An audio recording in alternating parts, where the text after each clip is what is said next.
Hello, everyone. Thank you for joining us for our first LastLinks office hours. I wanted to do a brief introduction of everyone on our panel, but I want to remind you that you are currently muted. The way our format works is we will be presenting slides initially, and then you will be able to respond with questions into the question box. And following our slide presentation, we will respond to questions as time allows. Any questions we are not able to respond to, we will make sure we communicate those responses following this session. There is another session of the LastLinks office hours that will be repeated in later in January. Okay, so I am Janet Stuck. I work at the State Department of Education in the Performance Office, and I wanted to introduce my bureau chief. Good afternoon. Thanks, Janet. Thanks for having us. And then also from CSDE is Michael Sabatos. Michael works in the Performance Office, and I rely on him heavily, especially for our data information. And then we also have represented here on the call today, Lori from DRC. Hi there. She's our project manager. And Faith Borst, who works with DRC in terms of customer service and technology. Thank you very much. So as we're talking, we're going to turn off our videos. Janet, I think Megan Alibicki Flick jumped on too. Oh, so she is? I'm sorry. Yeah. I didn't see you, Megan. I'm sorry. We also have Megan Alibicki from our academic office, and she is our EL consultant. Did you want to say anything, Megan? Glad to be here. Thank you. I'm glad to see that there's a lot of other people here as well. So I'm looking forward to the conversation. Okay. So Michelle, you can go ahead and switch the slide. Thank you. So traditionally our office hours we have office hours with all of our assessments, and I wanted to make sure we include the LastLinks to give us some guidance in terms of current questions that are coming up or clarifications. It gives us an opportunity for some feedback, especially during the times of virtualness. So this is your opportunity to ask questions and clarify misconceptions.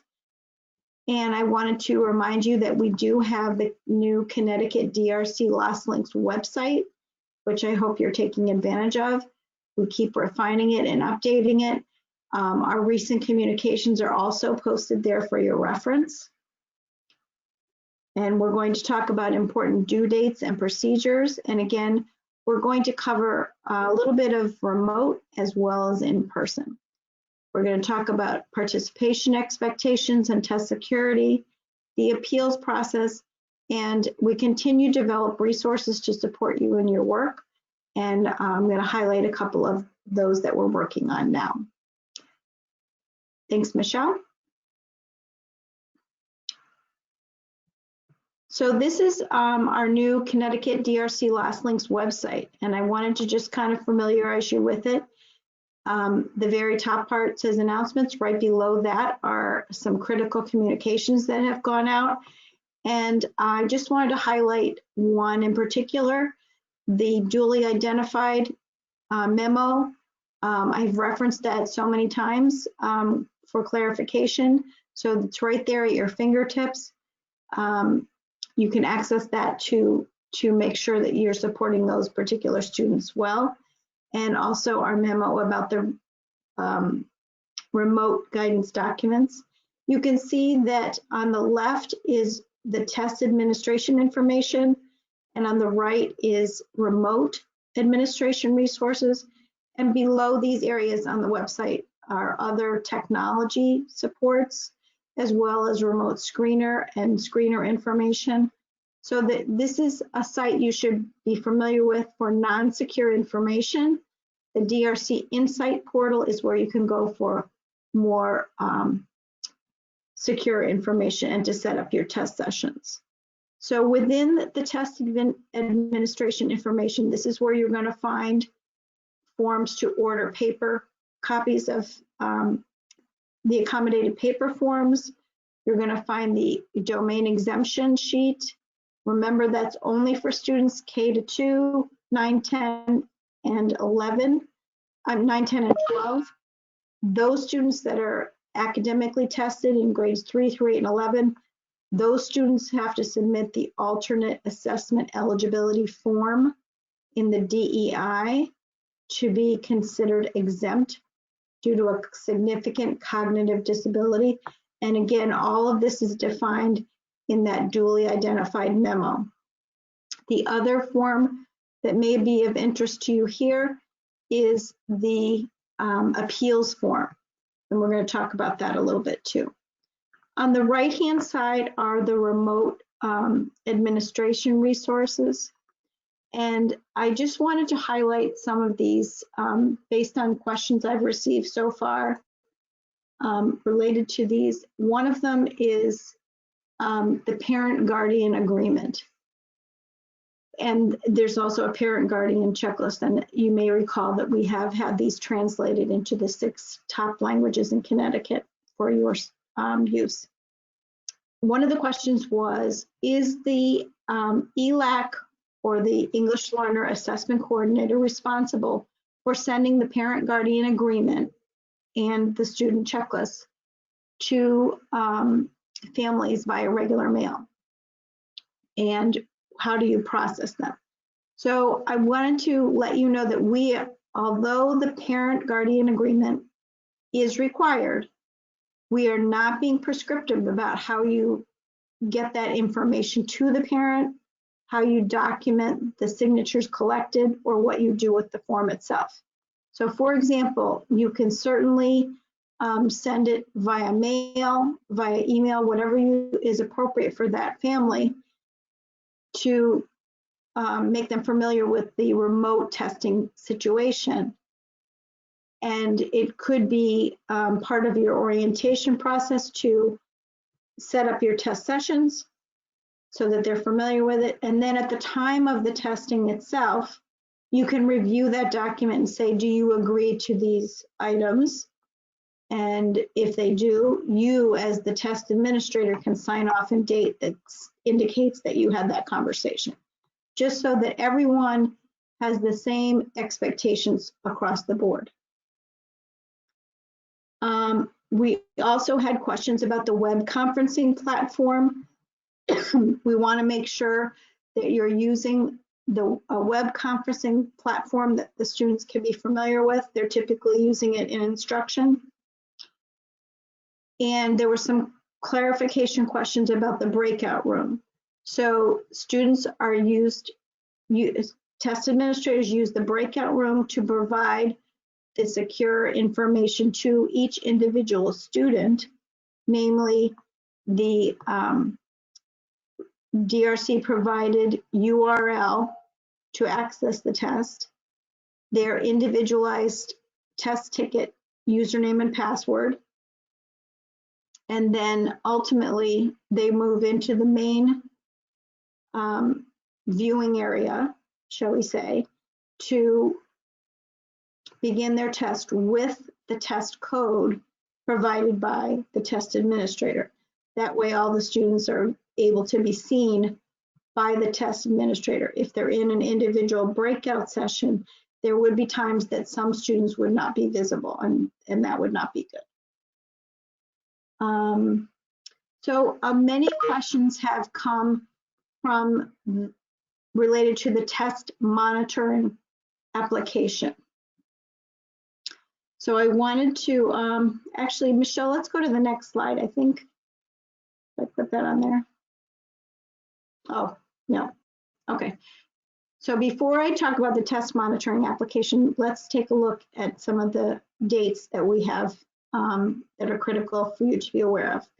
So these have already been published. They've been communicated to English learner assessment coordinators and within the student assessment news and in training.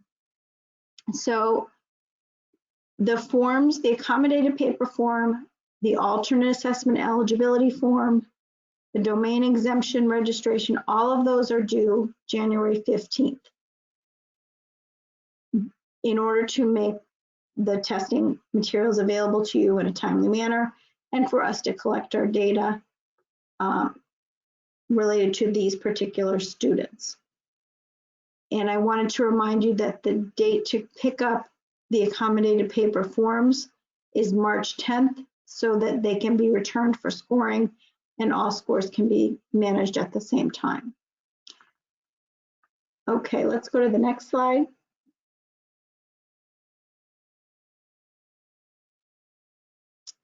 So just wanted to reiterate that we are expecting all students to test to the best of your ability. We have provided the remote option to allow more flexibility to meet your needs. And again, the test window is January 4th through March 31st. And remember that that end date may change as we move forward.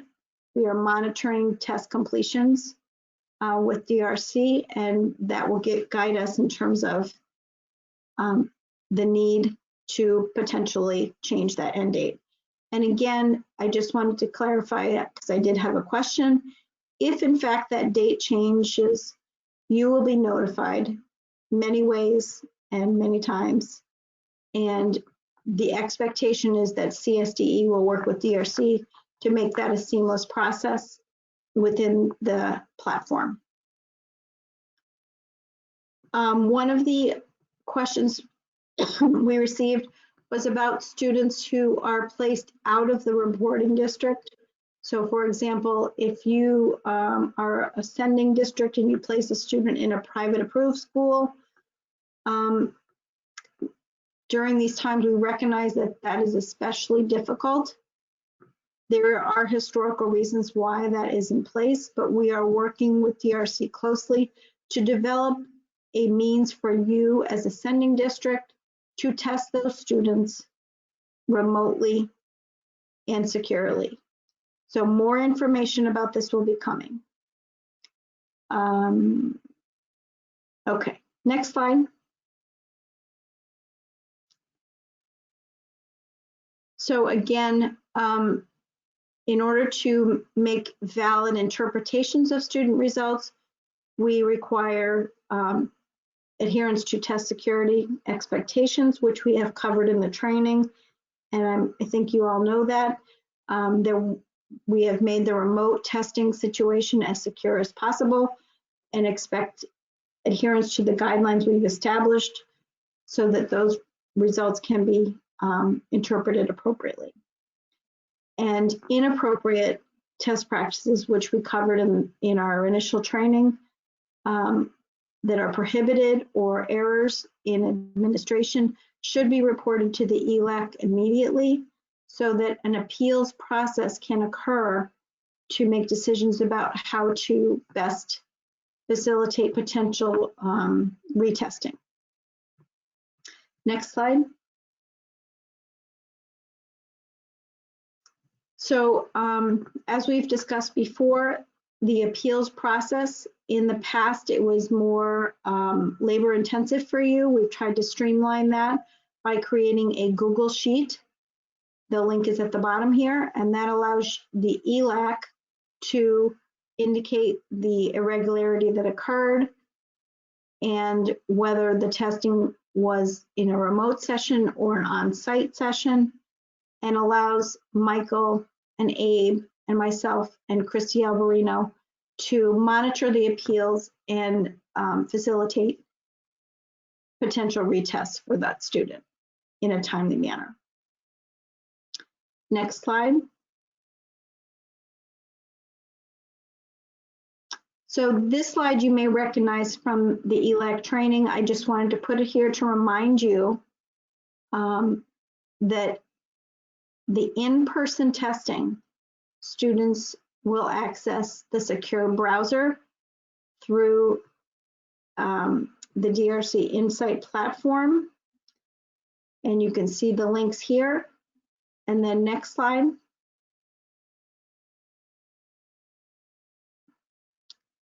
So the testing for the remote administration of the last links does not require the secure browser. It does require a DRC provided URL that we have provided in the guidance. And I wanted to call your attention to the PowerPoint here and the live demo, which describes how the remote administration should occur, and that it includes what we call the test monitoring application. So the test monitoring application is required for remote test administration.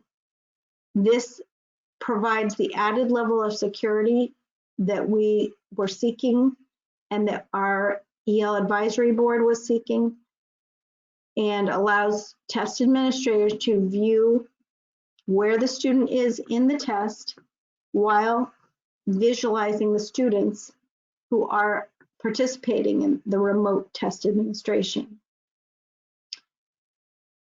Next slide.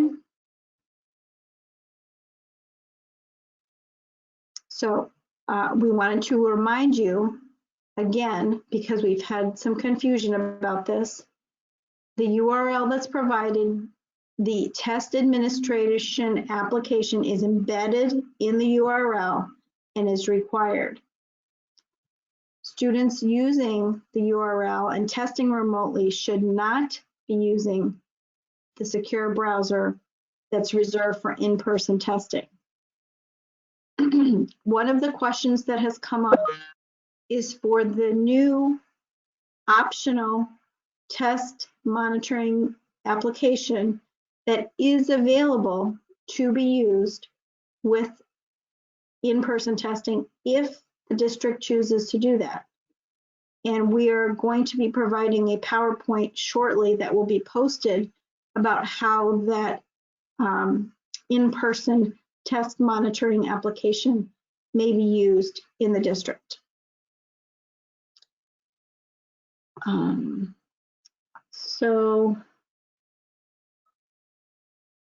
Okay.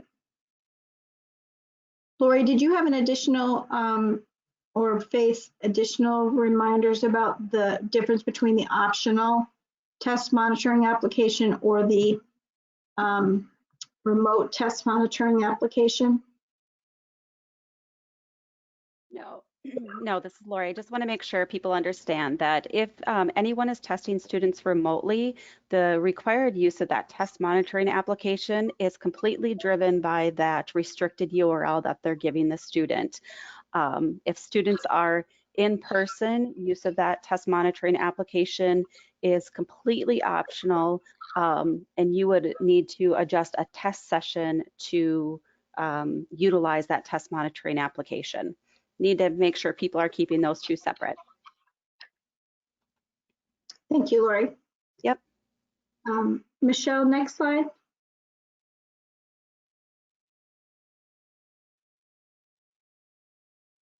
So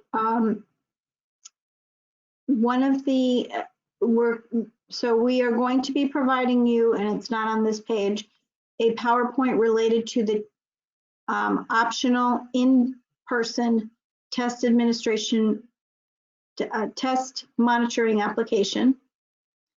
We will also be providing you a test administration manual for your reference for Form D. And we are going to be putting out guidance about testing students who are placed in out-of-district facilities so that a sending district can use the remote testing application to test those students with the support of the out-of-place district facility staff.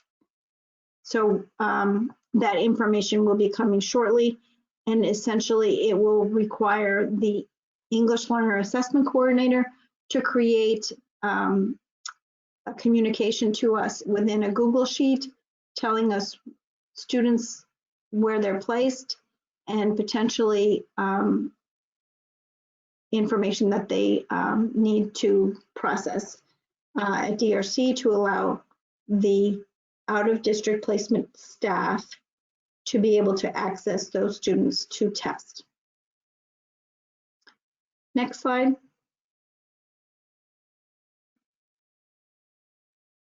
Okay, so now your raising hands has been disabled because we are going to look at the question box to facilitate some question and answers that you have asked during the session. And I think Abe is going to help me process these. Yeah, Janet, Lori, I'll go through some of these. Some of these were covered by Janet already. I think maybe you joined late or you're multitasking, which is fine. So I guess we'll still go through these and we'll try to get to all of them. I know some of them, it will likely document them and get back. We might get back to you personally if we don't know the answer, because we also know who asked the questions, but we'll do our best. So Janet, can you comment on the parent-student agreement and whether or not that's mandatory or not? Yes, the parent-student agreement is mandatory, but again, we were not prescriptive about how you obtain that signature. You can do it virtually over the test session. Can a student do some tests? This came in actually in multiple ways. So this one in particular is from Nicola. Can a student do some sub-tests remotely and some in person? Yes. So the advantage of having the same form and the DRC setup that we have, but this time is that a student can go from remote to in person because it's driven by those same student test tickets. And they can do that, although it's not ideal, within the same test session. The only caveat here is if the district set up the test session with the optional test monitoring application, then that needs to, that will impact how the remote session would go. Right, Lori? Would they have to disable that? They just need to be careful if they're switching a student between remote and in-person. That in-person test session is currently set to default to not using the test monitoring application. If they want to use the test monitoring application to test a student in person, they would need to adjust that test session. Remote test monitoring application is always forced. It's required through the access of that URL.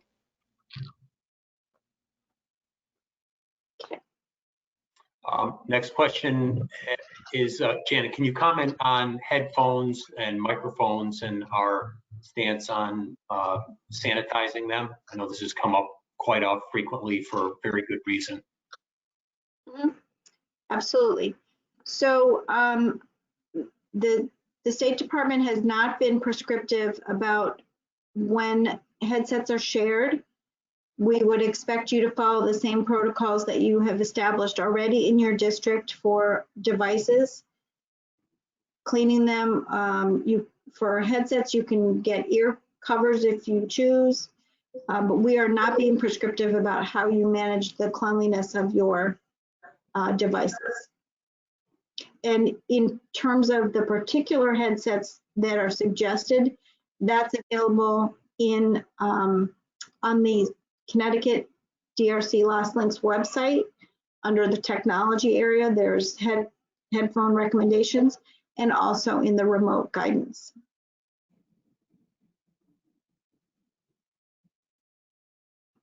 Next question, and I know some Lori's been responding to some of these questions via text already. So if that's the case, we're not going to read some of these out. And I will be selective about some of them because now there's a giant pile of them. Can remote and on-site students be tested in the same session, Janet? Lori, I'm going to let you answer if I'm understanding that correctly.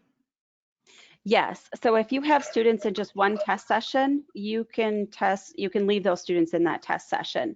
But just remember, the students who are testing remotely need to access that public URL that's been provided in the test administrator instructions, versus your students who are testing in person are going to access the DRC Insight test engine on their device and access the test that way. Otherwise, it's the same exact testing experience for the students. There's a question about the practice test. Lori, I noticed you answered this one via direct response, but does the link for the remote testing contain the practice test? You want to just answer that one out loud here? I think this is a common one. I see this a few times. Okay, nope, the practice test is not accessed through that restricted URL. That takes the student directly to the test sign-in page. But that practice test URL is all over in documentation. It's in the ELAC training materials. It's in a lot of the remote guidance suggesting a practice to remote testing with the practice test. And it's also available on the DRC Insight landing page.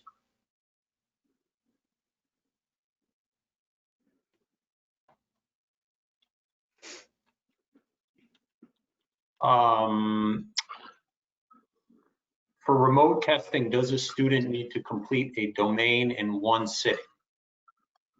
Oh, good question. We did get that. So the guidance encourages and highly recommends that the student participate and complete the subtest in one day because it's more secure that way. But of course, the student can have breaks over multiple days if needed. But although the test is on time, the estimated times provide ample time generally for the student to complete it in one day.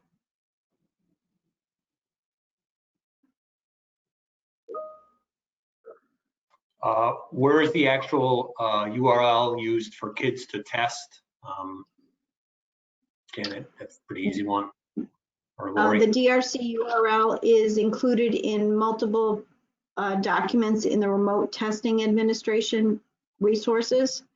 So on the website, that second box on the right. It's specifically in that Connecticut Last Links remote instructions for test administrator. It's mentioned in there multiple times, that restricted public URL. Lori, maybe you can help with this one. The practice test for 9/12 hasn't been working. Has that been resolved? I don't know that we were aware of that up to this point, so we have to look into that one. Does it for all domains or is there a specific?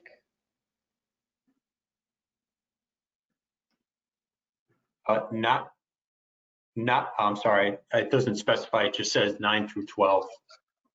We can look into in that. Situations like that, yeah, we'll definitely look into that.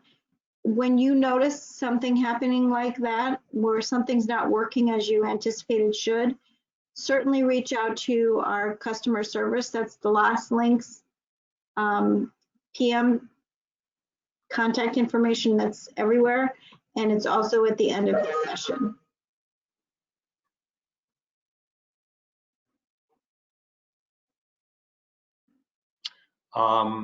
So again, there's a lot of these questions and some of them are coming in different ways. So the test administration manual, Janet, is there an anticipated date for that? I know we had talked about that, but I'll let you answer that. We're hoping to have it by next week. Question about publishing the questions and answers from the session. We will likely bundle some of them and respond to them. I don't know that we'll respond to everyone individually because there's a lot of overlap. Right. One of the things we may do, you'll note that on the resources, if it's related to the remote administration, there is an FAQ document that we may update and put a new date on there. And so if they're particular to remote, it would be potentially included in the FAQ document. We will also provide them to ELACs, and we often post information such as this into the student assessment news.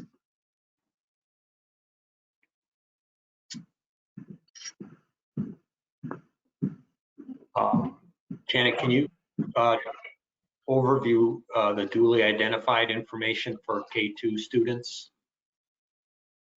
Right. So the K2 students, if they're duly identified, meaning that these are students who are identified as an English learner and also special education students or Section 504 students. So if the student has an IEP, then if they also have a significant cognitive disability, they may be eligible for exemption from the lost links, because the lost links at this time is a standard assessment. We don't have an alternate lost links at this time. So we want to, so the standard lost links is not appropriate for some students who have a significant cognitive disability. Those students, upon discussion with your English learner staff and your special education staff, if they meet the criteria for an alternate assessment eligibility form, which we've created for students in grade 3 through 8 and 11, our academic testing students. If they meet the criteria through discussion, then you would submit, the ELAC would submit in the form available on the Connecticut DRC website that these particular students by SACID would be considered exempt from the lost links assessment. And that means that they would not, if we were in the land of accountability at this time, they would not count against you for accountability because they didn't participate in the standard assessment. The other piece for K2 students who are duly identified is they may qualify for a domain exemption if they have a disability that impacts their ability to access and respond to an assessment. So in Connecticut, that's typically listening and or speaking. We do not generally provide domain exemptions for reading and writing because those tests can be accommodated just as they are in instruction. But if you have a student, for example, who's deaf, the listening test is not going to be appropriate for them. So you would submit that student's information into the domain exemption form available on the Connecticut Lost Links website. And then the other option for K2 or any student who is has an IEP or a 504 plan is that they may be eligible based on the accommodations required. They need an accommodated or paper test form. So if a student needs a large print form, for example, or Braille, or has to have a standard paper test form because that's how they access their information, those can be ordered through the paper accommodated order form, also available on the website. I did want to mention that this has come up, and I apologize, I didn't put it in the assessment, the accommodations guidelines this year because I forgot. There are no Braille K1 forms. So if you have a student, and I know that this group of students is very small, but if you have a K1 student using Braille in instruction, we don't have a lost links form that's in Braille. Therefore, you would need to provide accommodations to allow that student to access the test. So namely, this could be an oral presentation with a scribe, could be a large print depending on how visually impaired they are, and things like that. We'll work with you for accommodating that student if you have questions.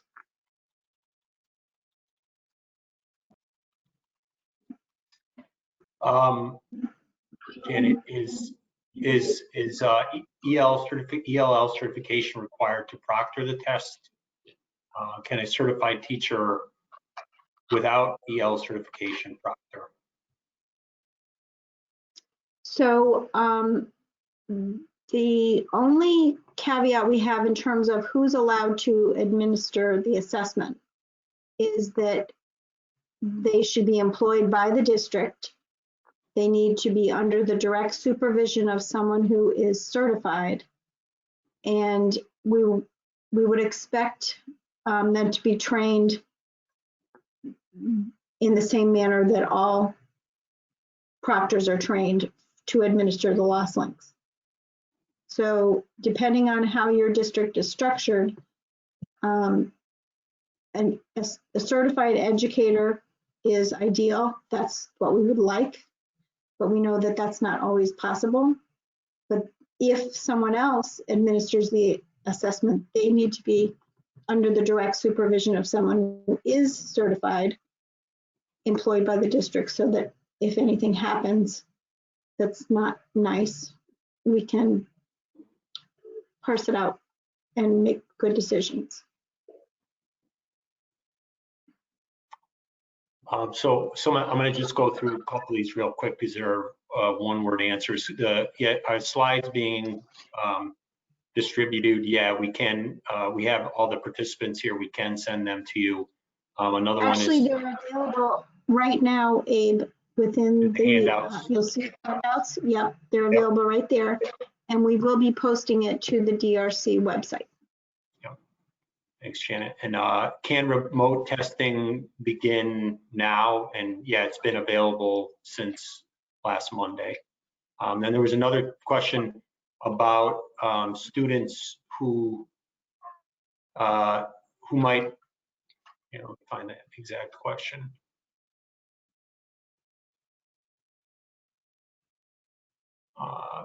Students who can't be tested for one reason or another. I think, Janet, I'll take this one just because I think it kind of goes into the whole participation question about, and it's kind of a complicated scenario now. At the moment, we are just stepping back for a second. We are at the moment applying for, we have out for public comment our addendum to our ESSA plan. So part of that is relaxing the accountability requirements around this test. And so, when the question comes in about participation, I think you all can rest easy that if this waiver is approved, our addendum is approved, the need that every student be tested. The way that I've heard Janet describe it is we're asking that you do your best. At the moment, nothing has been granted from the feds. Obviously, for those of you in tune with what's going on nationally, there's even more changes coming down the road too. We're monitoring this point. At this point, we have but in terms of that one student who you might not be able to test, we're just keep in mind this waiver is in process. And as Janet has said, to quote Janet, we're asking that you do your best.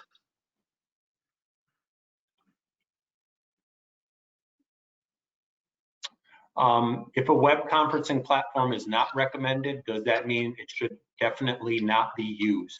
Lori, you want to tackle that one? I'm sorry, what was the question on that on a web conference? If a web conference platform is not recommended, does that mean it should definitely not be used? So if it's not on the recommended list? That's saying that, I guess, in other words, DRC is not being prescriptive about the web conference that's chosen. We don't know everyone's access to these web conference platforms. Everyone kind of has different permissions and packages. If you found a way to meet all the other criteria as laid out to administer the test, still do a breakout room, give them the content securely, and everything works as designed, feel free. We're just saying it did not meet our specifications to administer a test remotely for one reason or another.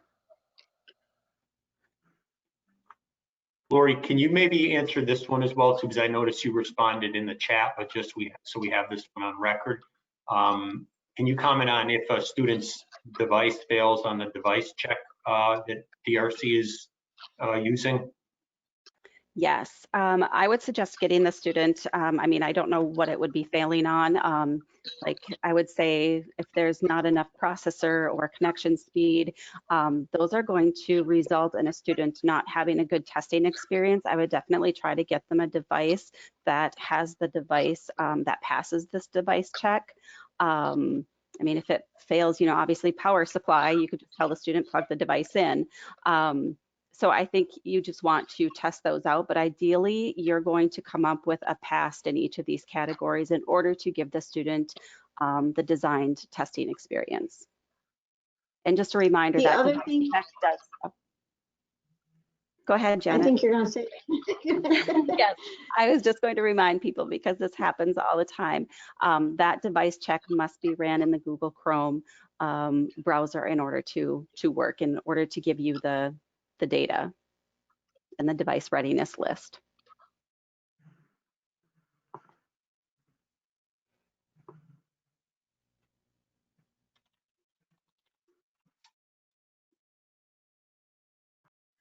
Janet, I think you covered this one, but I think it's worth repeating again. Can the remote link be used for in-person testing?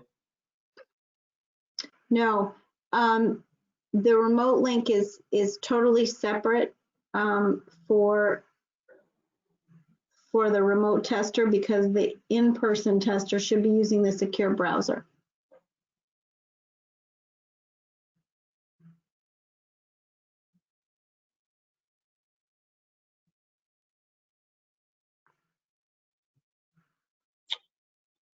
Okay, if a remote learner does not complete a subtest, do we need to submit an appeal to reopen the subtest? No, if you pause the test, the student can have a break. Initially, there's the 20 minutes, and they can go right back into the test. But if this test is accidentally submitted and the student was not finished, then you do need to submit an appeal through the ELAC.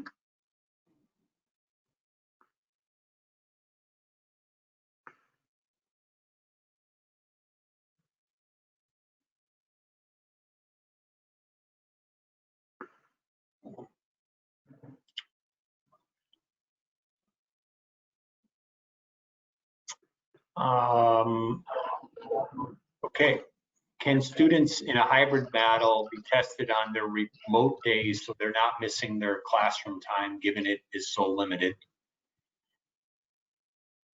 That's up to you as the district. We prefer that students that are in person or hybrid use the secure browser and test in person, because it's the most secure and the system that your proctors and your kids are most familiar with if they've already tested before. That's our preference in terms of the hierarchy of test delivery. But if you're feeling a time crunch and getting down to the wire, then that's your decision to test them remotely towards the end of the window if you can't get them in person.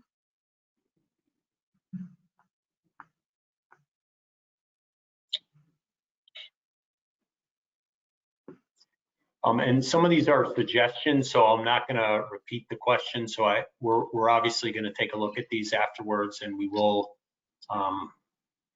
look at these closer. So I'm not going to repeat necessarily the suggestions as well, but we will be looking at this and considering them to the extent that we can.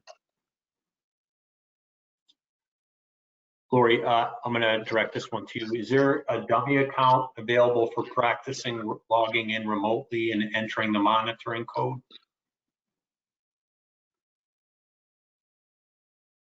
Sorry, I was muted. No, there is not. Currently, the test monitoring application is not connected to the practice test.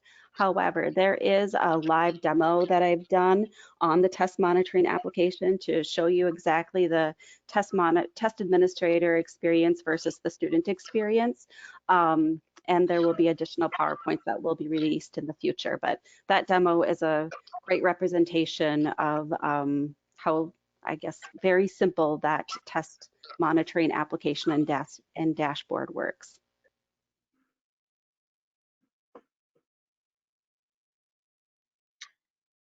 Janet, duly identified student. So if a student did not have to take the last year because they were an alternate student, does something have to be submitted again this year? So Connecticut's policy in terms of all of our assessments is that each year the accommodations, the testing should all be revisited at the annual meeting because situations change. You want to make sure that you're representing the student's present level of performance and accommodating them appropriately, because as you're reviewing the cycle of accommodations and the appropriateness of the test, you want to look at whether the student's characteristics have changed or their use of an accommodation has changed, or if new accommodations or supports are available, you want to meet those needs. Same goes true for the assessment. So the criteria for the assessment continues to be refined. So right now we have an alternate assessment eligibility form on our website. We also have an annotated alternate assessment eligibility form that really spells out what's expected in the form. So if your student this year no longer meets the criteria, then the student would be expected to test on the standard assessment.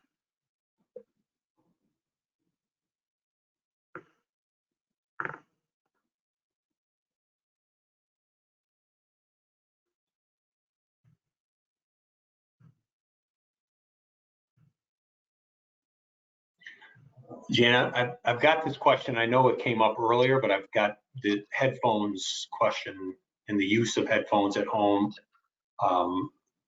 has come up several times here. Can you just comment maybe again about the use of them at home and also any disinfecting that is required or not required by us?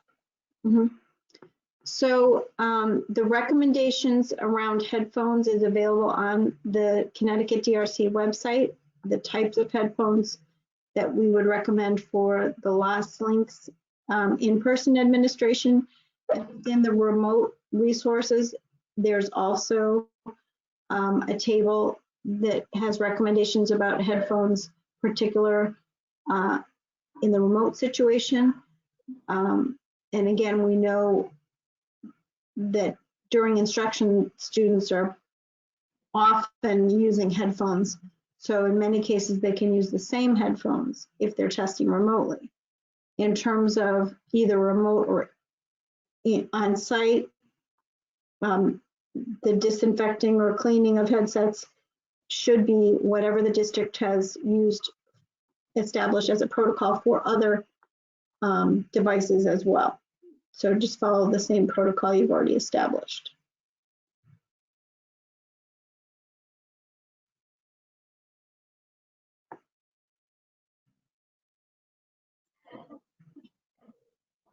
I think we're approaching a couple minutes before 1. Maybe if there's, if anybody would like to say any closing words. And I know we haven't had a chance to get to every single question here.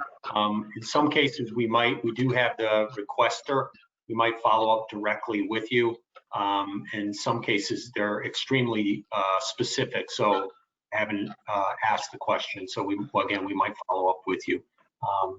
So again, one thing that I do want to mention is I just want to reiterate Janet, Lori, Michael might have some closing words, but I want to reiterate that our addendum for our that is going to the feds is on our website. Public comment is open until next Friday.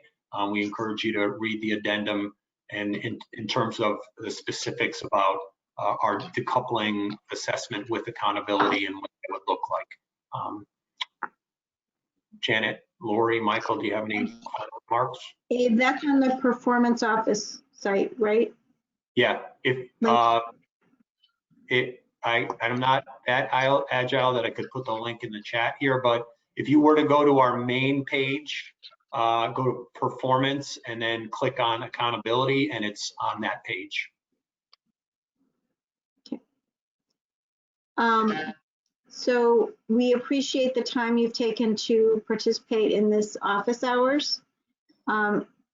We hope that you know that you can contact any of us to support you in this process. We appreciate all of the extensive work you're doing right now in this unique time. This has been a labor of love to get all these documents to you to support you in your work.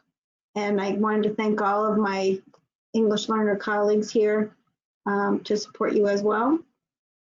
And any other last words? Janet, we all want to thank you as well. And thank you. All right. Well, Michelle can show our last contact page. I think all of you know how to reach us. Feel free to do so. And have a great day. Thank you, Janet.